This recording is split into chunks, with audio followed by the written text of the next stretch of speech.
Hello and welcome back to the Whiskey Closet. Tonight, we're going to do a top 5 list. The 5 best bourbons to introduce beginners to whiskey. Let's go.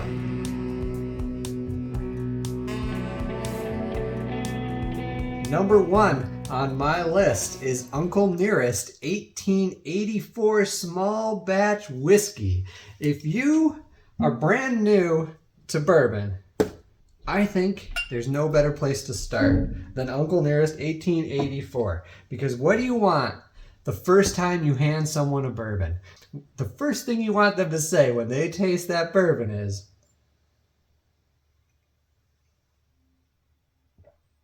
"Oh, that's smooth." Right? That's what you want. And I'll tell you what, Uncle Nearest, smoothest bourbon I've ever tasted. This bourbon is just vanilla and marshmallows. There's a little hint of barrel. It's a bourbon, just light and sweet and delicious and absolutely smooth. It's good too. Number 2 on my list of bourbons for beginners is maybe a little contentious. And that is Basil Hayden's. So, Basil Hayden's is a bourbon that many people in the bourbon community love to hate. Why? Because if we're being honest, there's really nothing special going on in Basil Hayden's, but it comes with a premium price tag. However, Basil Hayden's is very approachable. It is a premium product. It presents as a premium product, which that's worth something. And if I'm trying to introduce someone to bourbon, a beginner, trying to get them into it, we started with something really smooth and really light and really easygoing, I want to introduce them to more traditional bourbon flavors. And Basil Hayden's has got that down in spades. Classic vanilla notes, classic caramel notes, just a little bit of a nutty character. It's a Jim Beam product after all. And then you finally get some barrel. And it's a nice, soft, approachable barrel, but very distinctive, classic bourbon kind of barrel treatment. It's some nice bourbon. And I'll tell you what, here's a personal story about Basil Hayden. Basil Hayden is probably the bourbon that got me into bourbon collecting. I was at my brother-in-law's bachelor party. We were in Kentucky. We stopped at a liquor store to buy beer. I was standing in the bourbon aisle, just looking at bourbons. I didn't know anything about bourbon at the time. Some random other guy in the store, nobody who worked there, just another shopper, stopped by, saw me just glancing at things randomly, and he said, "If you want to try a good bourbon, you should get the Basil Hayden's." So I bought the Basil Hayden's, and we took them back, and we did tastings, and they were great. I really enjoyed it. When I came back home, I got another bottle of Basil Hayden's. I took it back to my family. We did a random taste testing of all kinds of nicer bourbons, nice scotches, and Basil Hayden's. And every single person at the table was really enjoying the Basil Hayden's, even blind when they didn't know what they were tasting. It's just really nice. It honestly is. Don't listen to the haters. Sure, maybe it's overpriced, but that's part of the experience if you're a beginner. You get this really nice, fancy looking bottle, and you feel like, hey, I'm drinking something nice. And yeah, you are. Okay, from here, I'm going to go in a different direction now. We've introduced our beginner to bourbon. We tricked them into liking it with the Uncle Nearest. We introduced them to classic flavor profiles with the Basil Hayden's. Now it's time to start to show off a little bit more of what's out there. And where I'm going to go, I want to keep them on the hook. I'm going to try to go somewhere easy now, but I want to start to show some of the depth that's out there. So my next move, Rabbit Hole Derringer. This is Rabbit Hole's straight bourbon whiskey finished in PX sherry casks, and it is delicious.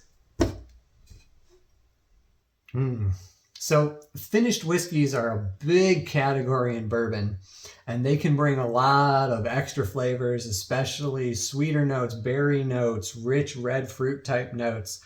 And again, I think for a beginner, getting an introduction to that kind of character is a great way to go early on. I've always thought that this Rabbit Hole Derringer was like a dessert whiskey. It is stronger and more aggressive and more bold in the finish with its barrel notes and things than the Basil Hayden's is. This is more of a bourbon than the Basil Hayden's is. but it does bring some of those more kind of berry characters and stuff from the finishing process. And I find it to be very delightful. Number 4 on my list, Woodford Reserve Double Oaked. If there's a perfect bourbon, it might be Woodford Reserve Double Oaked. I really enjoy this bourbon. I'm moving back into more of a classic bourbon territory now. We explored some finishings with the rabbit hole, but now I'm coming back, going to try to really bring you into bourbons.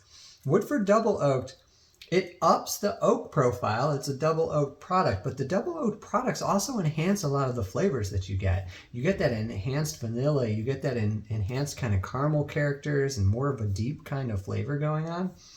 You get enhanced bitters and barrel spices too. And it's a Woodford product. It's got a little bit of that banana hint, which I actually quite enjoy. It may turn some people off. I was kind of cognizant of that in the things that I picked. I don't want to pick flavor profiles that might turn some people off. But I really think that the Woodford version of that is kind of nice up the middle. It's just a little bit of a distinctive flavor, but it's really approachable and it's nice and it's enjoyable. I like it. And the double oaked is just... it's a little sweeter too in a lot of ways, but it's stronger, it's more robust, it's bigger. I really think it's a nice way to go. And if somebody goes through this whole journey and they hit Woodford and they're still on board and they're liking it, I think we got them. Number 5, it's time to add some proof. I've been shying away from the proof so far on this list, trying to keep things a little bit easier. One of the things that I've learned when I try to get people who aren't as into this as I am to taste things, they can't taste anything beyond that proof. So everything I've done so far, trying to shy away from that proof. But a big part of this category, getting the alcohol in there. I'm going Weller Antique 107. Now there's a big problem with this pick, and that is that you can't find it. Weller is really, really hard to get your hands on. Any of the Buffalo Trace products are super hard to find. But I can't help it with this one because I've actually done this experiment.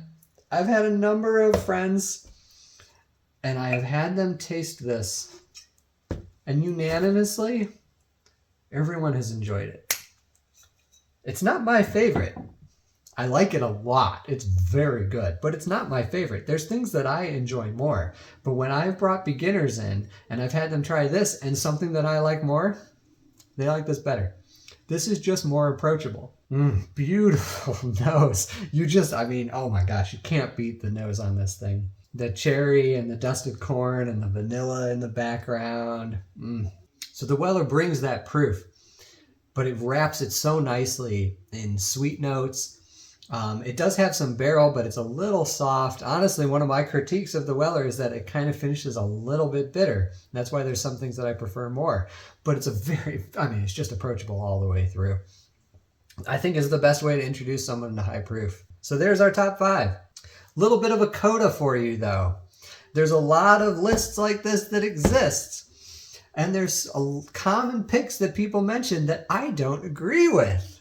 Number 1 on my list of things that other people might recommend as good for beginners, but that I don't, it's Angel's Envy. When I first started getting into bourbon, this was one of the first bottles that I picked up because I found it mentioned in so many reviews and in so many YouTube channels as being one of the smoothest bourbons you can find. And I don't agree. It has a very nice, delicate nose. But the palate is just watery and barrel bitter tannins. People say it's the smoothest thing you can taste. I find it to be just kind of harsh and bitter. The second thing that I find on a lot of beginners lists that I wouldn't recommend is Buffalo Trace. Why? Well, for one thing, you can't find it. All right. I included Weller 107 on my list and you can't find it. Sure. That's fair. But that's because this one fit a particular job in my list. Buffalo Trace, you also can't find. It's just as hard to find as Weller 107. And it's good. It's not as good as Weller 107. And you know what? It's only maybe a tiny bit better than Basil Hayden's.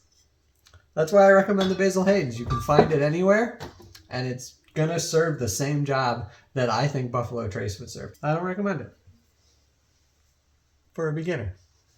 Okay, the last thing that I find on a lot of recommendation lists for beginners is Four Roses. This is a single barrel, any of the products. I like Four Roses a lot, but the thing about Four Roses is that it's very distinctive. It's a high rye product. I love high rye products, but Four Roses high rye products are different. They're so different, in fact, that I feel like it might be too contentious of a spot to start for a beginner. I think a lot of people are going to like it, and a lot of people are not going to like it. There you have it. That's my list of the 5 best bourbons to introduce a beginner. If you have different things, if you disagree, you know what? I need comments. I haven't asked for anything yet on this channel. Here's what I'm asking for. Leave me a comment. Would you try these? Have you tried these? Would you give them to a beginner? I want to know. What would you give to a beginner instead? I want to know. Let's have an argument. I love an argument. Down in the comments. Okay, thank you very much. Thanks for watching another episode of The Whiskey Closet. I will see you next time. Goodbye.